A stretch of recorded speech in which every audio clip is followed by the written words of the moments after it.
ناظرین آداب عرض. آج مجھے آپ سے کچھ کام کی باتیں کرنی ہیں.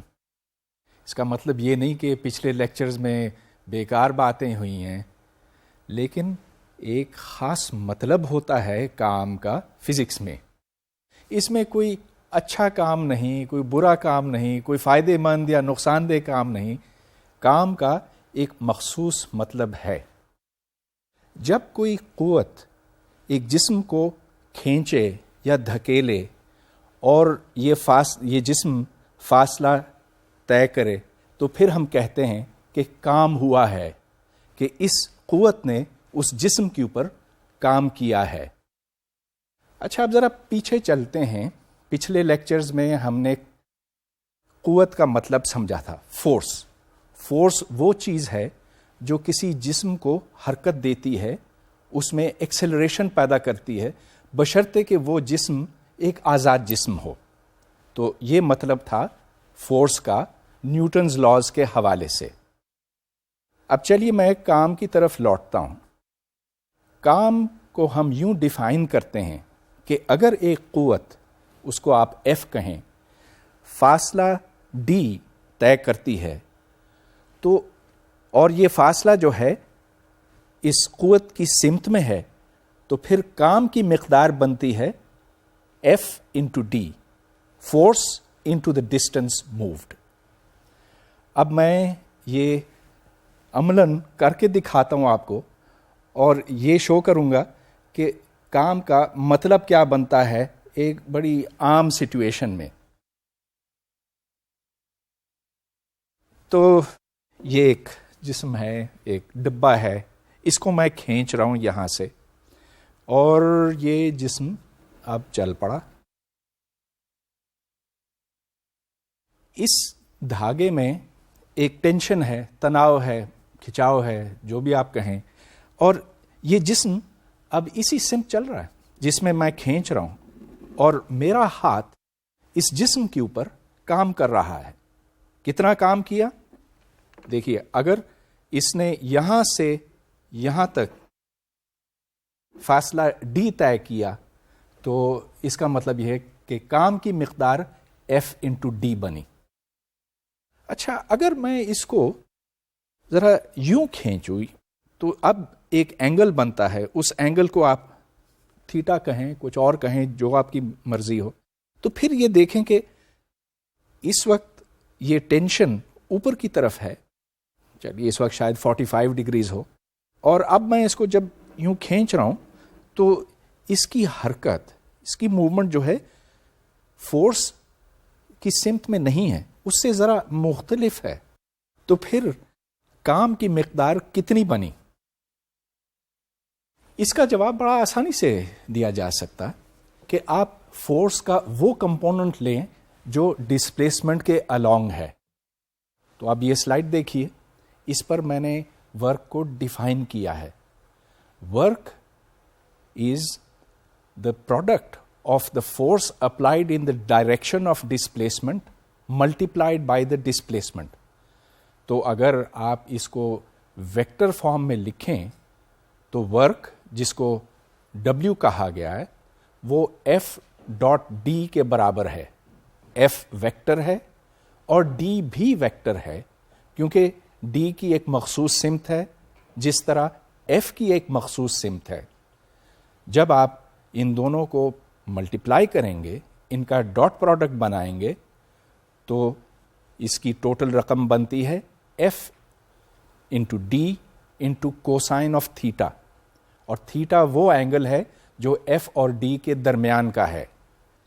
کام کے اس ڈیفینیشن سے فوری طور پر کئی باتیں سامنے آتی ہیں.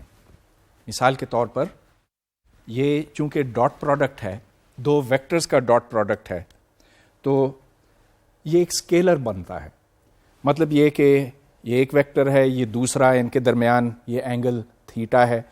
اگر میں اس کو یوں روٹیٹ کروں، یوں گھماؤں، تو جو ڈاٹ پروڈکٹ ہے F into D cosine theta وہ نہیں بدلے گا. چنانچہ کام، ورک ایک اسکیلر کوانٹٹی ہے. پھر دوسری اہم بات یہ کہ اس کے مخصوص ڈائمینشنز بنتے ہیں. ڈائمینشنز کی بات ہم نے پچھلے لیکچرز میں کی ہے، کئی بار کی ہے. ہم فزکس میں بنیادی طور پر 3 بیسک کوانٹیٹیز استعمال کرتے ہیں: میس، لینتھ، ٹائم. تو میس، لینتھ اور ٹائم کی ٹرمز میں کام کے ڈائمینشنز کیا بنتے ہیں؟ اس کی ڈیفینیشن پھر دیکھیے، فورس انٹو ڈسٹینس. فورس کے کیا ڈائمینشنز ہیں؟ میس انٹو ایکسیلریشن، لیکن ایکسیلریشن خود L/T² کے برابر ہے. چنانچہ فورس کے ڈائمینشنز ہیں mass into length divided by time squared یا T⁻². اور پھر جب آپ فورس اور ڈسٹینس کو ملٹیپلائی کرتے ہیں تو کام کے ڈائمینشنز بنتے ہیں mL² ڈیوائڈیڈ بائی T²، یا آپ یہ کہہ سکتے ہیں mL² T⁻². یہ بات تو ڈائمینشنز کے لحاظ سے تھی، لیکن جب بھی ہم کوئی فزیکل کوانٹٹی میجر کرتے ہیں، اس کی پیمائش کرتے ہیں، تو اس پیمائش کے کچھ یونٹس ہوتے ہیں. ہم نے MKS یونٹس استعمال کیے ہیں ابھی تک، اور یہی ہم کرتے رہیں گے اس کورس کے دوران. تو MKS نظام میں یونٹس آف ورک جول بنتے ہیں. جول کیا ہے؟ جول از 1 نیوٹن انٹو 1 میٹر. تو نیوٹن میٹر کو ایک خاص نام دیا گیا ہے، جول. یہ ایک سائنسدان کے نام سے منسوب ہے جس نے سب سے پہلے انرجی اور ورک کے اوپر کام کیا تھا. تو ہم جول کے یونٹس استعمال کریں گے، اگرچہ دوسرے یونٹس بھی استعمال ہوتے ہیں لیکن وہ دوسرے میجرمنٹ سسٹم سے متعلق ہیں. تو آئیے اب دوبارہ اس بات کی طرف آتے ہیں کہ اگر ایک کریٹ کو یا کسی ڈبے کو گھسیٹا جائے تو صرف وہ کمپوننٹ جو اس ڈائریکشن میں بنتا ہے، یعنی کہ F کوسائن تھیٹا، اس کو آپ D سے ملٹیپلائی کریں گے. اب یہ بات یاد رکھنے کی ہے کہ ایک فورس کسی جسم کے اوپر کام کرتا ہے، اور یہ بتانا بہت ضروری ہے کہ کون سی فورس کس جسم کے اوپر کام کر رہا ہے. تو اب میں اس کی آپ کو مختلف مثالیں دیتا ہوں. تو یہاں ایک شخص ایک ریڑے کو دھکا دے رہا ہے اور اس کے اوپر 5 نیوٹن کی فورس ہے. یہ ریڑا 5 میٹر دور جاتا ہے، اور چونکہ یہ فورس اور ڈسپلیسمنٹ ایک ہی سمت میں ہیں تو اس واسطے کوسائن تھیٹا 1 ہے. تھیٹا جب 0 ہوتا تو کوسائن آف تھیٹا 1 ہوتا. تو 5 کو 5 سے آپ ضرب دیں تو یہ بن جاتا ہے 25 نیوٹن میٹرز. اور یاد رہے کہ 1 نیوٹن میٹر 1 جول ہوتا ہے. تو اس کو ہم نے ڈیفائن یوں کیا ہے کہ دس از اکول ٹو 25 جولز. اب یہ ایک اور مثال دیکھیں. ایک سیب درخت پر سے گر رہا ہے. اب کیونکہ اس سیب کے اوپر کشش ثقل عمل کرتی ہے، گریوٹی عمل کرتی ہے، تو اس کا ایک وزن ہے. وہ وزن کتنا ہے؟ 1 نیوٹن. mg از 1 نیوٹن. اور اگر یہ 3 میٹر کا فاصلہ طے کرتا ہے تو کشش ثقل نے اس سیب کے اوپر 3 جول کا کام کیا ہے. So the work done on the apple by gravity is 3 joules. ایک اور مثال، ایک وزن کو 2 میٹر سے اٹھایا گیا ہے. اس وزن کی مقدار ہے 20 نیوٹن. تو اس ہاتھ نے 2 میٹر کا فاصلہ طے کیا ہے. اس کا مطلب یہ کہ اس فورس نے 2 میٹر کا فاصلہ طے کیا ہے، اور اس گیند کے اوپر یا اس وزن کے اوپر 40 جول کا کام کیا گیا ہے. اب اس گیند کے اوپر اس ہاتھ نے کام کیا تھا، لیکن گریوٹی نے بھی کام کیا. گریوٹی بھی تو ایک قوت ہے، وہ قوت اس کو نیچے کھینچ رہی ہے، لیکن یہ گیند اوپر گیا. تو اس میں اگر آپ فارمولا یاد ہو آپ کو، F.D از FD کوسائن تھیٹا. یہاں تھیٹا کیا ہے؟ 180 ڈگریز. گویا کہ کوسائن آف تھیٹا -1 ہے. یا دوسرے الفاظ میں اگر فورس اس طرف ہے تو ڈسپلیسمنٹ مخالف سمت میں ہے، اور اسی واسطے یہاں ورک ڈن از نیگیٹو. تو اگرچہ ہاتھ نے پازیٹو کام کیا تھا لیکن گریوٹی نے نیگیٹو کام کیا. تو اب یہ نیگیٹو کام کا مطلب کیا بنا؟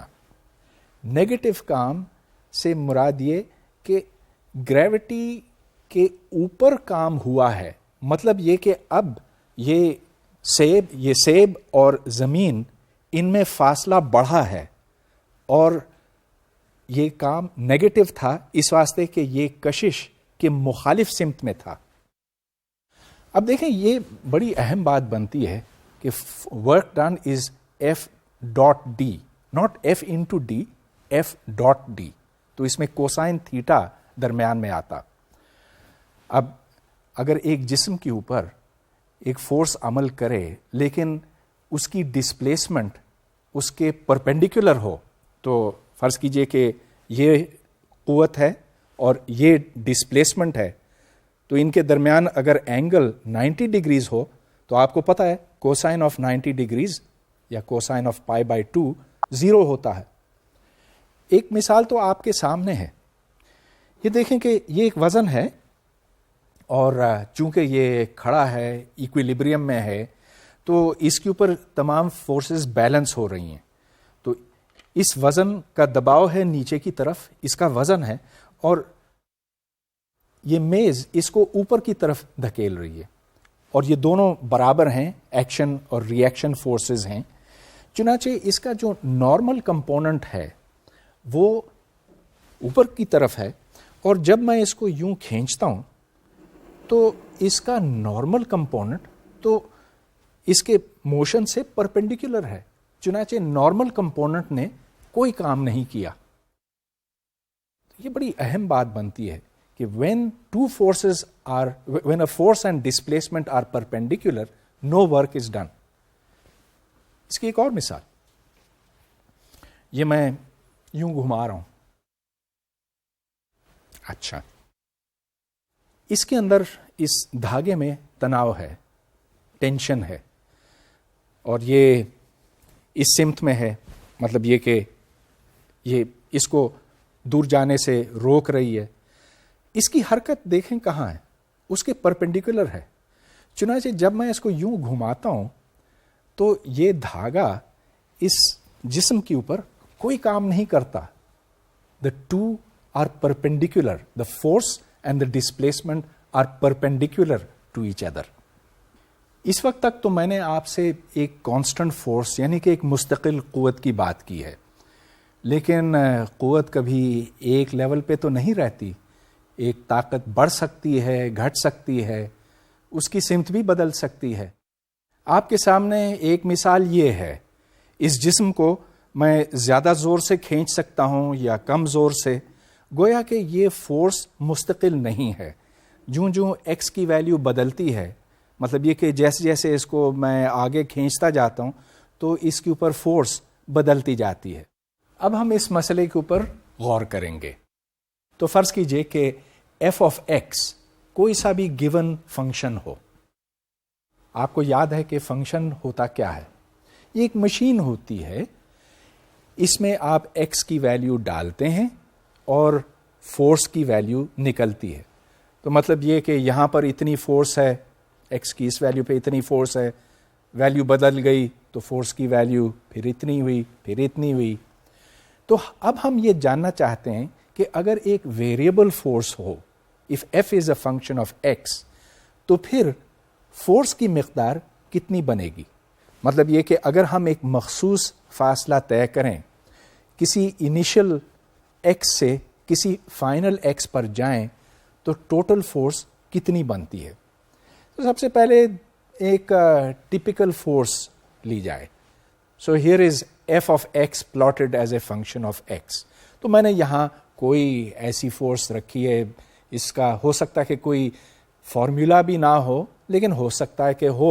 مطلب یہ کہ یہ F of X A X plus B X square plus C X cube اس ٹائپ کی ہو سکتی ہے. بہرحال جب ہم اس کے نیچے ایریا نکالیں گے تو آپ کو یاد ہے کہ ایک انٹیگرل ایریا کے معنی رکھتا ہے، دی ایریا انڈر دا کرو. تو اس تک پہنچنے کے لیے، اس انٹیگرل کی ویلیو نکالنے کے لیے ہم ایکس کو بہت سے چھوٹے چھوٹے ٹکڑوں میں تقسیم کرتے ہیں. اگر ہم نے ہر ٹکڑے کی لمبائی برابر رکھی یعنی کہ ڈیلٹا ایکس، تو اس کا پھر مطلب یہ بنا کہ جتنے اس کے ڈویژنز بنتے ہیں، تو جتنے بھی یہ ریکٹینگلز بنتے ہیں، ان کا ایریا اگر ہم جمع کرتے چلے جائیں تو بالآخر ہم اس انٹیگرل کی ویلیو یعنی کہ دی ایریا انڈر دا کرو تک پہنچیں گے. اچھا، اب اس کی میں تھوڑی سی تفصیل بتانا چاہوں گا. فرض کیجئے کہ اس پہلے حصے میں، مطلب یہ کہ اسکوائر نمبر 1 یا ریکٹینگل نمبر 1 میں فورس کی قیمت F1 تھی، دوسرے میں F2، تیسرے میں F3، تو پھر ڈیلٹا W1 بنتا ہے F1 multiplied by delta x, اور پھر ڈیلٹا W2، ڈیلٹا W3 وغیرہ وغیرہ. یہ اس طرح سے آپ ڈیفائن کرتے چلے جائیں گے. اس کا مطلب یہ کہ جب یہ فورس F1 جو کہ ایک کانسٹنٹ ویلیو ہے اس پہلے ٹکڑے میں، وہاں جو کام کی مقدار بنتی ہے وہ F1 multiplied by delta x ہے، دوسرے میں F2 multiplied by delta x, اور پھر آپ ان کو جمع کرتے چلے جائیں گے. جب آپ اس کے بہت سے چھوٹے چھوٹے ٹکڑے کریں گے اور ان ٹکڑوں کی تعداد انفینٹی کو جائے گی، مطلب یہ کہ بہت زیادہ اس کے ٹکڑے بنیں گے، لا تعداد ٹکڑے بنیں گے، تو پھر آپ ایک سم پر پہنچیں گے.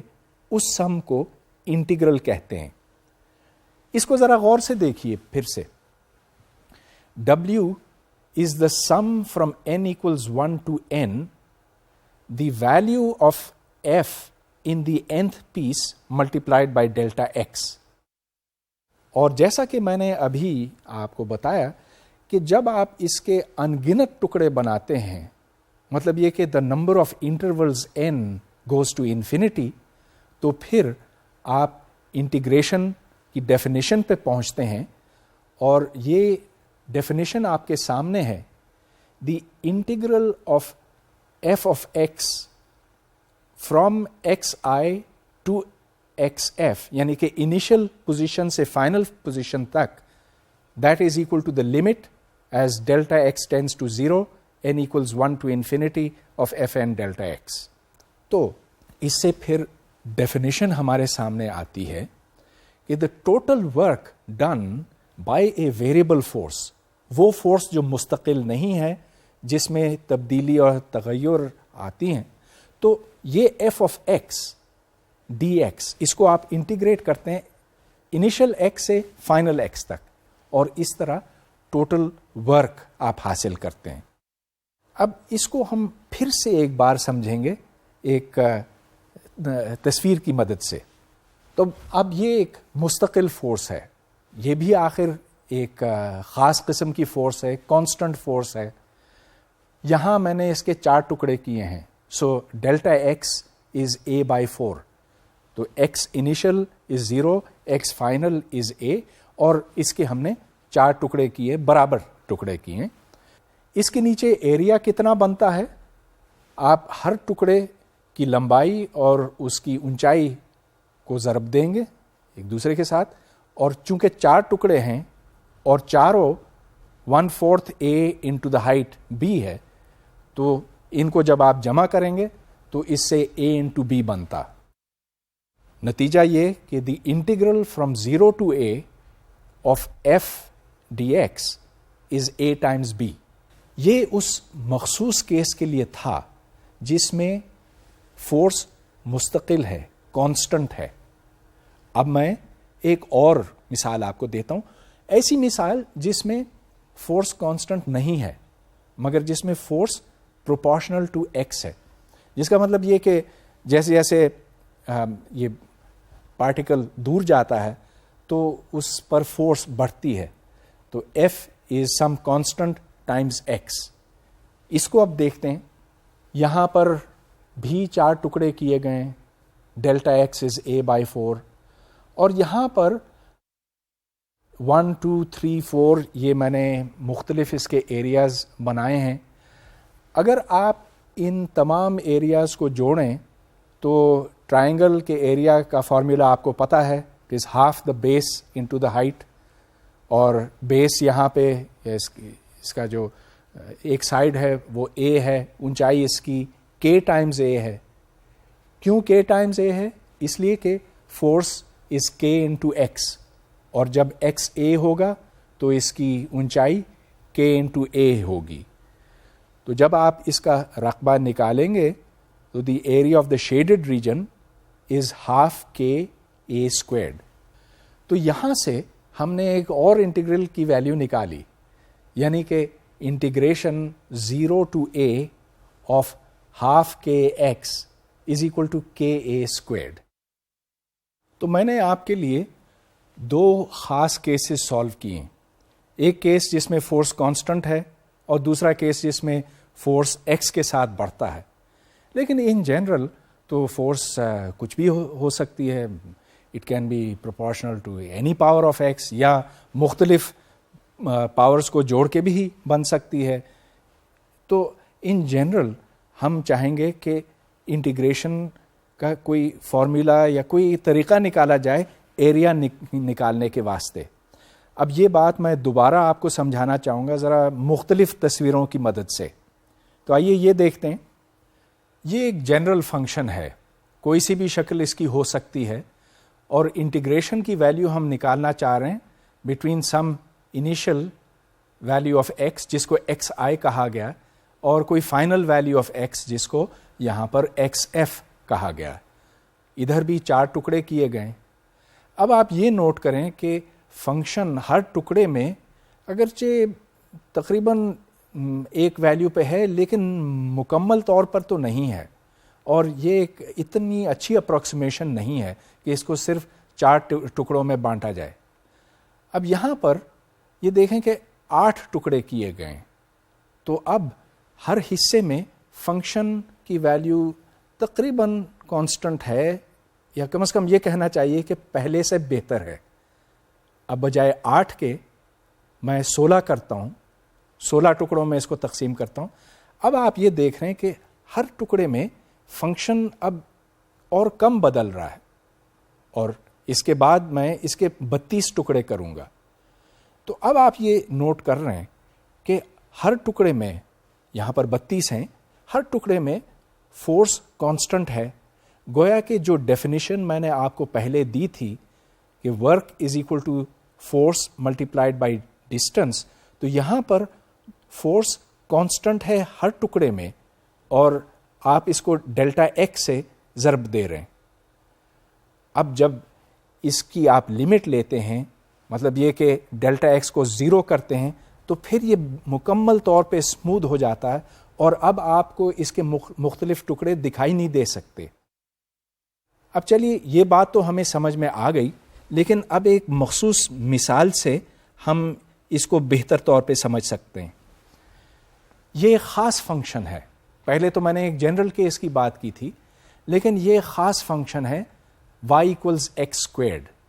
اس کو ہم پیرابولا بھی کہتے ہیں. یہاں پر 4 ٹکڑے کیے گئے ہیں, ہر ٹکڑے کی قیمت 1/n, اور یہاں n 4 ہے, سو اٹ از 1/4. اب آپ یہ دیکھیں کہ فنکشن کو 4 مختلف پوائنٹس کے اوپر ایویلیویٹ کیا گیا ہے, اور یہاں پر x i is i minus a half divided by n. مطلب یہ کہ یہاں اگر آپ آئی کو 1 کریں اور n کو 4, تو پہلا پوائنٹ گویا کہ x1 1/8 پہ ہے, دوسرا 3/8 پہ ہے, وغیرہ وغیرہ. اب آپ یہ سم بنائیں Y I into delta x, اور اگر آپ اس کو ایڈ کریں, یہ جو 4 نمبرز اس سے بنتے ہیں ان کو ایڈ کریں, تو یہ بنتا ہے 0.32812. چلیے یہ ایک نتیجہ ہے. دیکھتے ہیں کہ کتنا فرق پڑتا اگر ہم 4 کے بجائے 8 ریکٹینگلز استعمال کریں. تو یہاں پر آپ دیکھتے ہیں کہ تھوڑا سا فرق آیا. یہاں پر ویلیو بنتی ہے 0.3203. اس کو اور باریک ٹکڑوں میں تقسیم کرتے ہیں اور بجائے 8 کے اب 16 رکھے گئے. میتھمیٹکس اس کی وہی ہے جو پہلے تھی, لیکن رزلٹ اب چونکہ n کی ویلیو 16 ہے 8 نہیں ہے, تو یہ 0.33301 بنتا ہے. اور اگر میں 32 کروں تو یہ 0.33325 بنتا ہے. اور اگر n کو انفینٹی پہ پہنچایا جائے تو ہم انٹیگرل کی اصل قیمت پر پہنچیں گے. وہ قیمت 1/3 ہے, اور آپ جانتے ہیں 1/3 از 0.33333 وغیرہ. تو یہاں سے ہم نے یہ ثابت کیا ہے کہ integral 0 to 1 of x squared dx is equal to 1/3. اگر ان جنرل آپ کوئی انٹیگریشن کرتے 0 to 1 of x to the n, تو اس کا نتیجہ کیا آتا؟ یہ شاید آپ نے کہیں اور پڑھا ہو, اگر نہیں پڑھا تو جا کے پڑھ لیجئے. اس کی ویلیو بنے گی 1/n+1. تو 1 ڈیوائڈڈ بائی n+1. اس طرح سے ہم ایک ویریبل فورس سے ٹوٹل ورک نکال سکتے ہیں. ایک انٹیگریشن کرنا ہوتی ہے, اور انٹیگریشن کرنے کا مطلب یہ ہے کہ اس کرو کے نیچے ایریا کی ویلیو نکالنا ہوتی ہے. فزکس میں کام کی بنیادی اہمیت ہے, اور اتنی ہی اہمیت انرجی یعنی توانائی کی ہے. توانائی سے مطلب ہے کام کرنے کی صلاحیت, اور توانائی کی بہت سی مختلف شکلیں اور صورتیں ہوتی ہیں. اس کے اوپر ہم بات کریں گے. توانائی کبھی ایک شکل میں ہوتی ہے, پھر دوسرے روپ میں آتی ہے, پھر تیسرے روپ میں آتی ہے, بدلتی رہتی ہے, اس کی شکلیں بدلتی رہتی ہیں. مگر توانائی ایک ایسی چیز ہے جو کبھی ختم نہیں ہوتی. اس کو کہتے ہیں انرجی از کنسروڈ. یہ کبھی ضائع نہیں ہوتی. ہاں, اگر وہ اس شکل میں ختم ہو جائے تو کسی اور شکل میں وہاں سے نکل آتی ہے. اب یہ خاصا ایبسٹریکٹ کانسیپٹ ہے. کوئی چیز اپنا روپ یوں بدلتی جائے تو پھر تو سوال یہ اٹھتا ہے کہ یہ چیز ہے کیا؟ بنیادی طور پر توانائی کام کرنے کی صلاحیت ہے, اور جب کام ہوتا ہے کسی جسم کے اوپر تو پتہ چل جاتا, اس کی رفتار بڑھتی ہے یا کوئی اور شکل توانائی کی سامنے آتی ہے. کام کرنے کی صلاحیت مختلف سسٹمز میں پنہا ہوتی ہے. سب سے ایک آسان مثال میں آپ کو یہ دیتا ہوں. یہ ایک اسپرنگ ہے. اس اسپرنگ کو اگر میں کھینچوں یا اس کو دباؤں تو مجھے اس کے اوپر کام کرنا پڑتا ہے. کتنا کام کرنا پڑتا ڈیپینڈ کرتا ہے کہ اس کو میں کتنا زیادہ دباتا ہوں یا کتنا زیادہ کھینچتا ہوں. تو یہ اس کی نارمل پوزیشن ہے, لیکن دبانے یا کھینچنے سے اس میں انرجی بھر جاتی ہے, انرجی سٹور ہو جاتی ہے, اور جب ہم چاہیں تو ہم اس سے وہ انرجی دوبارہ حاصل کر سکتے ہیں. تو اس کے اوپر میں یہ ایک ڈھکن لگاتا ہوں, اور اب اس کو میں نیچے دبا رہا ہوں. اب دیکھیے کہ جب میں اس کو چھوڑتا ہوں تو یہ اوپر اچھل جاتا. کیوں اچھلا؟ اس لیے کہ اس کے اوپر کام ہوا, کسی قوت نے اس ڈھکن کو اوپر دھکیلا. تو اس دھکیلنے سے اس ڈھکن کے اوپر کام ہوا. وہ کام کہاں سے آیا؟ اسپرنگ سے. گویا کہ اس اسپرنگ میں توانائی یعنی کہ انرجی پنہا تھی. So this is an example of stored energy in a spring. ایک اور مثال, یہ اسٹائروفوم ہے اور یہ کیل. اگر میں اس کیل کو اس اسٹائروفوم میں سے یوں گزاروں تو مجھے کام کرنا پڑتا. میرے ہاتھ کو زور لگانا ہوتا ہے, یعنی کہ ایک قوت اس کے اوپر عمل کرتی ہے اور یہ ایک فاصلہ طے کرتی ہے. یہ قوت ایک فاصلہ طے کرتی ہے اور کتنا کام کرتی ہے؟ Force multiplied by distance. اب میں یہ چاہوں گا کہ میں اپنے ہاتھ سے کام نہ کروں, کسی اور چیز سے کام کرواؤں. یہ ایک وزن ہے. یہ وزن اب میں نے یہاں میز پر سے اٹھایا اور اب میں اس کے اوپر گراتا ہوں تو دیکھیے کیل اندر چلی گئی. میں نے اس کے اوپر کام نہیں کیا, میرے ہاتھ نے نہیں کیا, یہاں کسی اور چیز نے کیا. اس کے اندر توانائی تھی, انرجی تھی, اس انرجی نے یہ کام کیا. Energy is the capacity to do work. تو یہ ایک اور مثال آپ نے دیکھی. ماچس,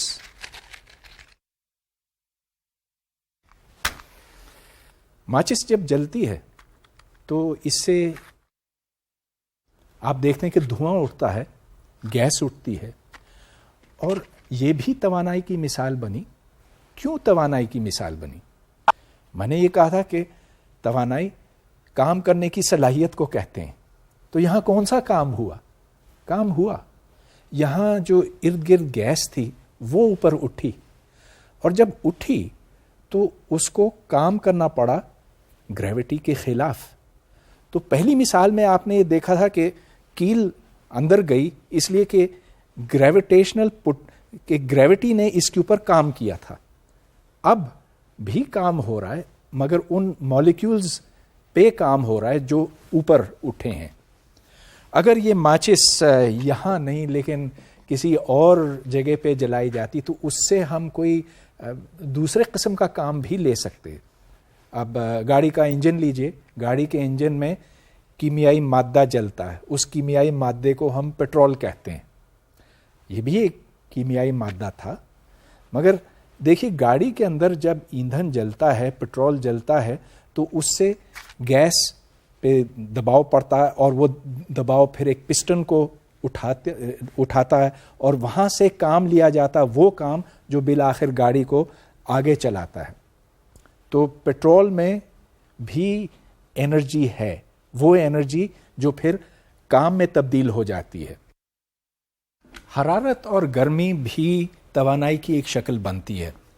آپ نے یہ دیکھا ہوگا کہ جب چولہے کے اوپر آپ کوئی پانی ابالتے ہیں اور اس پر ڈھکن رکھتے ہیں تو وہ ڈھکن اٹھنے لگتا ہے, اور یہ وہی اصول ہے جو ایک بھاپ کے انجن کو چلاتا ہے. جب بھاپ اوپر اس کو دھکا دیتا ہے تو ڈھکن جب اٹھتا ہے تو وہ ڈھکن ایک پسٹن کے ساتھ لگا ہوتا ہے اور یہ بھاپ کا انجن ہوتا ہے. نیوکلیئر انرجی بھی ہے, اس کی بات ہم بعد میں کریں گے, لیکن بنیادی طور پر تمام توانائی, تمام انرجی کا تعلق موومنٹ, موشن یعنی کہ حرکت کے ساتھ ہے. تو سب سے پہلے ہمیں اس مسئلے کو ذرا غور سے دیکھنے کی ضرورت ہے. تو یہ ایک بس ہے جو ایک سڑک پہ چل رہی ہے اور اس کی سپیڈ بڑھی ہے V1 سے V2 تک, اور اس نے فاصلہ D طے کیا ہے. تو سوال یہ پیدا ہوتا ہے کہ اس کے انجن نے کتنا کام کیا ہے. فرض کیجئے کہ ایک مستقل قوت نے اس کو آگے کھینچا ہے. وہ قوت جو ہے انجن سے آئی, لیکن اب ہم یہ جاننا چاہتے ہیں کہ اس انجن نے کتنا کام کیا. آپ کو یاد ہوگا کہ ہم نے کچھ لیکچرز پہلے ایک فارمولا ڈرائیو کیا تھا کانسٹنٹ ایکسیلریشن کے واسطے. تو فرض کیجئے کہ ایک جسم x1 پر تھا اور پھر x2 پر پہنچا. x1 پر اس کی سپیڈ v1 تھی اور جب وہ x2 پہ پہنچا تو اس کی سپیڈ v2 بنی. ایکسیلریشن کی مقدار ہم نے جو نکالی تھی وہ یہ بنی a is equal to v2 squared minus v1 squared divided by 2d. d یہاں x2 minus x1 ہے, وہ میں نے الگ نہیں لکھا یہاں پر, لیکن یہ آپ یاد رکھیے گا کہ d is the distance between the final and initial positions. تو چلیے ہم کام کی مقدار نکالتے ہیں. w is the force into the distance, اور یہاں کوئی کوسائن تھیٹا نہیں ہے اس واسطے کہ یہ اسی سمت میں ہے, گویا کہ تھیٹا 0 ہے, کوسائن تھیٹا 1 ہے. فورس ma کے برابر ہے, چنانچہ ورک کی مقدار بنی m into a into d. تو یہاں پر میں نے نیوٹنز لا استعمال کیا, نیوٹن سیکنڈ لا. اب اس میں اے کی آپ قیمت ڈالیں، اے V2 squared minus V1 squared divided by 2D ہے، ڈی اور ڈی کٹ گئے، اور اس سے پھر نکلا half MV2 squared minus half MV1 squared.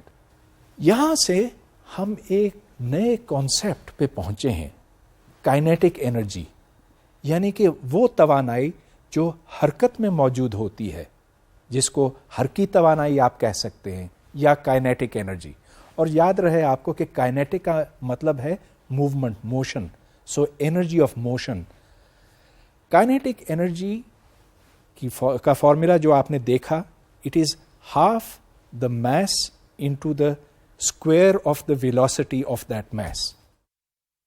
اور یہاں جو ڈیریویشن آپ نے دیکھی اس میں یہ تھا کہ ایک قوت ایک جسم کے اوپر عمل کرتی ہے اور اس کی سپیڈ بڑھاتی ہے V1 سے V2 تک. تو یہاں آپ نے یہ دیکھا کہ جتنا کام ہوا گویا کہ F انٹو D وہ انکریز ان کائنیٹک انرجی کے برابر ہے. تو شروع میں kinetic energy half MV1 squared تھی اور بعد میں ہاف MV2 اسکوائرڈ بنی. تو جو فرق ہے کائنیٹک انرجیز میں وہ ورک ڈن کے برابر ہے. گویا کہ ہم نے جتنا کام کیا، یا یہ کہیے کہ انجن نے جتنا کام کیا ہے اس بس کے اوپر، وہ کائنیٹک انرجی بڑھانے پہ خرچ ہوا. کائنیٹک انرجی کو بہتر طور پر سمجھنے کے لیے ایک رکشہ اور ایک ٹرک کے کائنیٹک انرجیز کا مقابلہ کیجیے. فرض کیجئے کہ ٹرک کا وزن رکشہ سے 20 گنا زیادہ ہے، لیکن اس کی رفتار 5 گنا کم ہے. تو اب سوال یہ ہے کہ کس کی کائنیٹک انرجی زیادہ ہے؟ رکشہ کے کائنیٹک انرجی کو آپ ہاف MV اسکوائرڈ لکھیں، تو M جو ہے وہ رکشہ کا ماس ہے اور V رکشہ کی سپیڈ ہے. ٹرک اس سے 20 گنا بھاری ہے، تو M کی جگہ آپ 20M لکھیں، اور چونکہ یہ 5 گنا آہستہ چل رہا ہے تو V کی جگہ آپ V/5 لکھیں. تو اس سے پھر جو نتیجہ نکلتا ہے kinetic energy of the truck کے لیے وہ ہے 20 ڈیوائڈیڈ بائی 25، یعنی کہ 4/5 انٹو ہاف MV اسکوائرڈ. گویا کہ ٹرک حالانکہ اتنا بھاری ہے لیکن چونکہ یہ آہستہ چل رہا ہے، 5 گنا آہستہ چل رہا ہے، اس واسطے ٹرک کی کائنیٹک انرجی کم ہے رکشہ کے مقابلے میں. اب ایک بنیادی اصول آپ کے سامنے میں رکھ رہا ہوں کہ جس کو ورک کائنیٹک انرجی پرنسپل کہا جاتا ہے.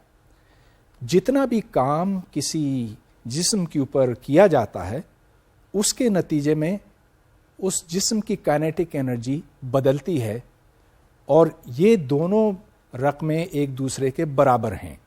اب دیکھیے کام مثبت بھی ہو سکتا ہے اور منفی بھی. مثبت کام کا مطلب اچھا کام نہیں، مثبت کام کا مطلب یہ ہے کہ آپ نے کسی چیز کے اوپر کام کیا.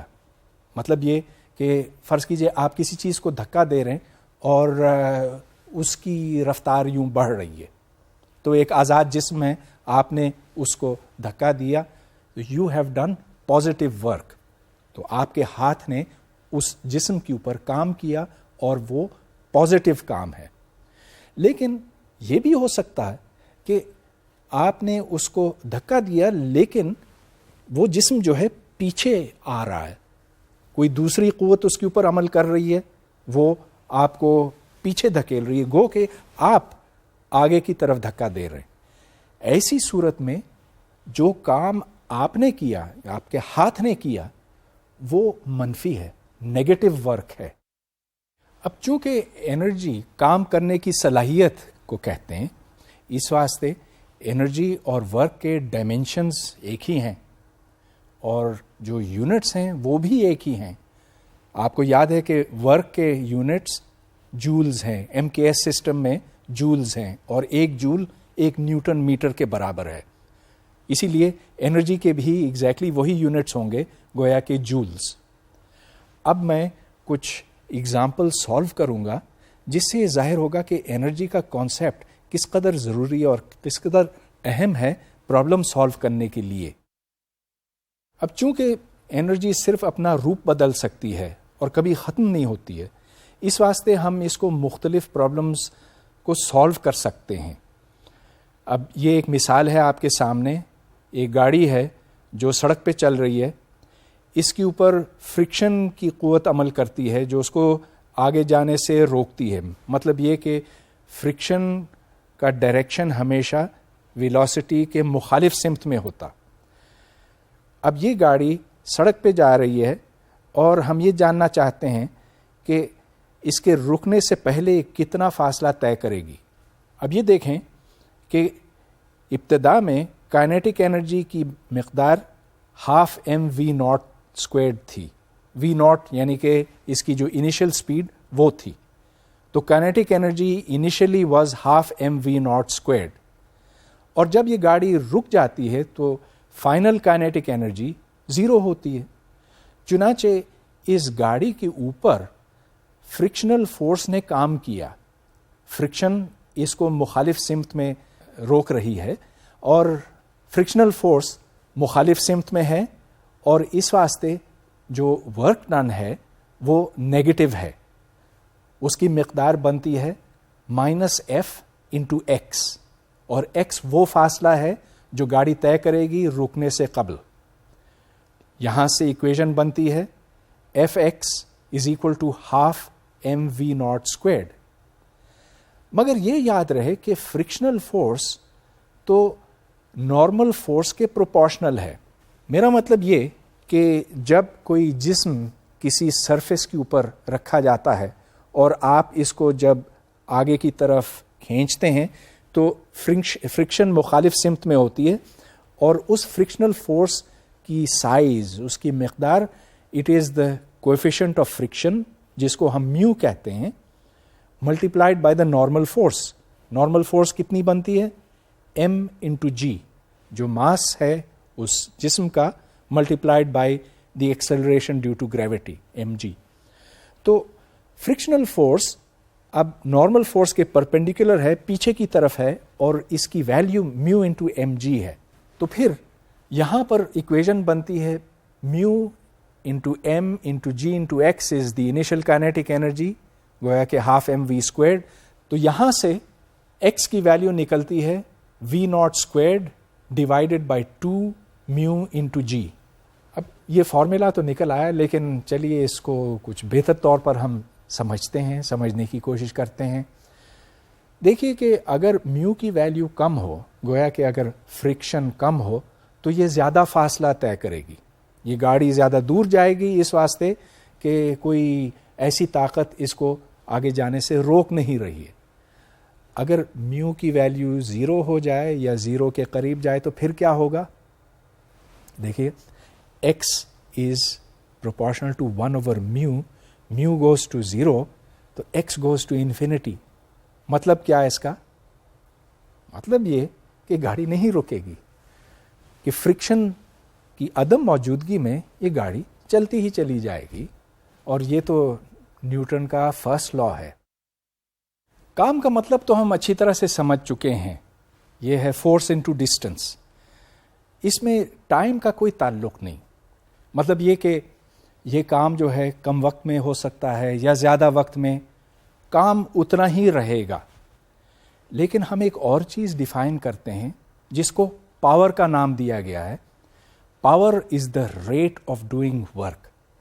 مطلب یہ کہ اگر آپ اتنا کام کرتے ہیں ٹائم ڈیلٹا ٹی میں, تو پاور کی مقدار بنتی ہے the work done divided by the time taken.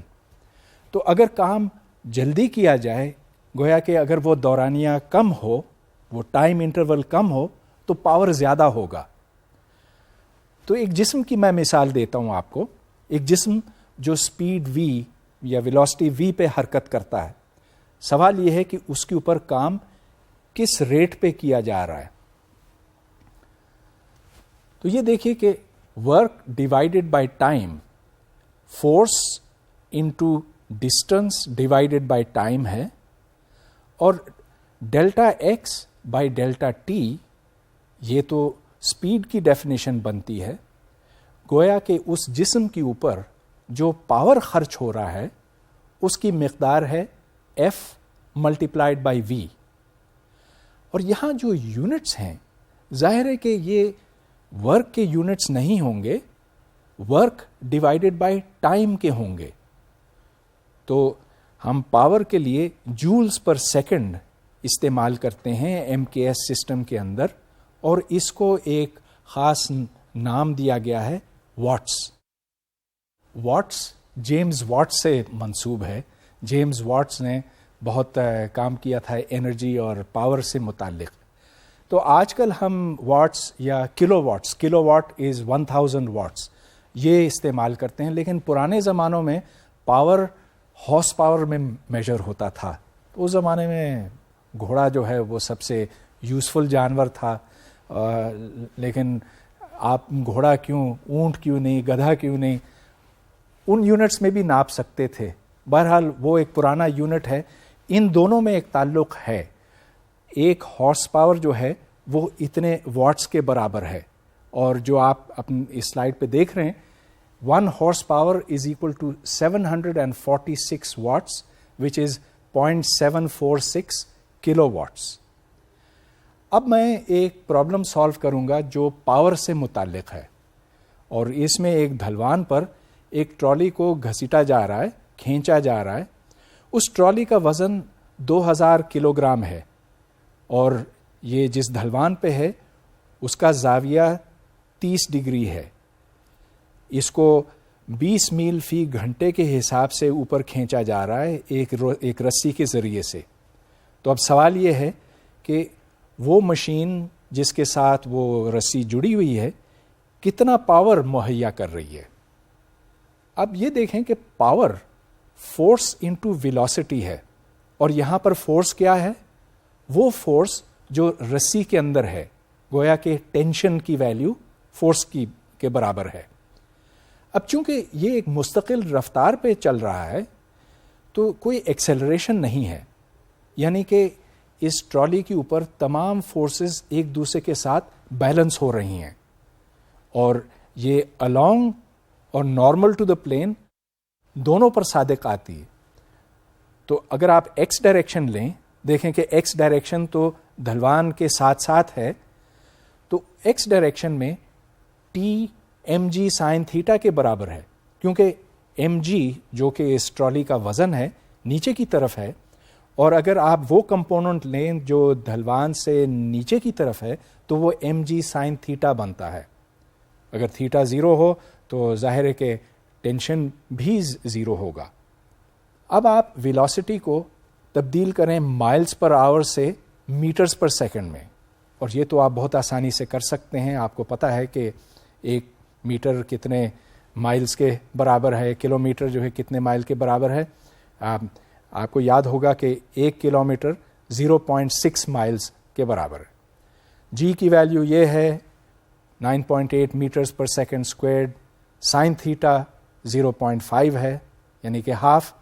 تو آپ جب پاور نکالیں گے تو اس کی مقدار بنتی ہے 88,000 واٹس, گویا کہ 88 کلو واٹس. کسی انجن کو کتنا کام کرنا پڑتا ہے اور اس کام کی رفتار کتنی ہے, اس کا انحصار اس بات کے اوپر ہے کہ مزاحمت کی مقدار کتنی ہے. تو مثال کے طور پر اگر ایک گاڑی ہے تو گاڑی کے انجن کو 2 قسموں کی مزاحمت کا سامنا کرنا ہوتا ہے. ایک تو فرکشنل فورس ہے. فرکشنل فورس جو انجن کے اندر ہوتی ہے, مطلب یہ کہ انجن میں جو پرزے ہیں, جو گراریاں ہیں, جو پسٹن ہیں وغیرہ, جب وہ گھومتے ہیں یا حرکت کرتے ہیں تو وہاں پر کچھ فرکشن ہوتی ہے جس میں انرجی ضائع ہوتی ہے. دوسرے یہ کہ پہیے زمین کے ساتھ لگتے ہیں تو وہاں فرکشن ہے. ایک اور ذریعہ ہے اور وہ ہے ہوا کی مزاحمت, ایئر فرکشن. اب میں آپ کو یہ دکھاتا ہوں کہ جب ایک گاڑی مختلف سپیڈز پر چلتی ہے تو ان مختلف فورسز, مزاحمتی فورسز کی مقدار اس سپیڈ کے ساتھ کتنی بڑھتی ہے, اور یہ کہ اس گاڑی کے انجن کو کس رفتار پہ کام کرنا ہوتا ہے. تو یہ دیکھیے کہ جب ایک گاڑی کی سپیڈ 10 کلومیٹر فی گھنٹہ ہے تو فرکشن کی مقدار 180 یونٹس ہے, اور یہ یونٹس جو ہیں ظاہر ہے کہ فورس کے یونٹس ہیں، یعنی کہ نیوٹنس. اس وقت ایئر ریزسٹنس صرف 40 ہے، 40 نیوٹن. اور جو پاور خرچ ہوتا ہے اگر آپ اس کو کلو واٹ آورز میں ناپیں تو وہ 2.2 کلو واٹ آورز ہے. تو یہ ایک عام گاڑی کے لیے میں نے کچھ اعداد و شمار آپ کے سامنے رکھے ہیں. مختلف گاڑیوں کے لیے مختلف ہوں گے لیکن اوسطاً کچھ اسی طرح کا حساب ہے. تو 10 میل فی گھنٹے پہ آپ کو یہ کہنا چاہیے کہ اس انجن کو 2.9 ہارس پاور پہ کام کرنا ہوتا. جب سپیڈ 15 ہو جاتی ہے، 15 کلومیٹر فی گھنٹہ، تو اس انجن کو فرکشن تو اتنا ہی ہوتا لیکن ایئر ریزسٹنس بڑھ جاتا اور اب پاور 5.5 ہارس پاور کے لگ بھگ ہے. اور جب رفتار 30 کلومیٹر فی گھنٹہ ہو جاتی ہے تو فرکشن اگرچہ وہی ہے لیکن ایئر ریزسٹنس 360 ہو جاتی ہے، جس کا مطلب یہ کہ 22 ہارس پاور خرچ کرنے کی ضرورت ہے. یہاں جو میں نے آپ کو اعداد و شمار دکھائیں وہ 30 کی رفتار تک کے لیے ہیں. اب گاڑیاں جو ہیں وہ صرف 30 کلومیٹر فی گھنٹہ نہیں، 130 پہ بھی چل سکتی ہیں، اور آپ اندازہ لگا سکتے ہیں کہ اس سپیڈ پر ایئر ریزسٹنس کس قدر زیادہ ہے. یاد رہے کہ ایئر ریزسٹنس بہت تیزی سے بڑھتی ہے as the square of the speed of the car. تو اگر آپ کم رقم پر کم خرچے پہ سفر کرنا چاہتے ہیں تو ضروری ہے کہ آپ گاڑی کی سپیڈ کم رکھیں تاکہ مزاحمت کم ہو. اس طرح پاور کم خرچ ہوگا. اگلے لیکچر میں پاور، انرجی اور کام، اس پہ بات جاری رہے گی. آپ اجازت، خدا حافظ.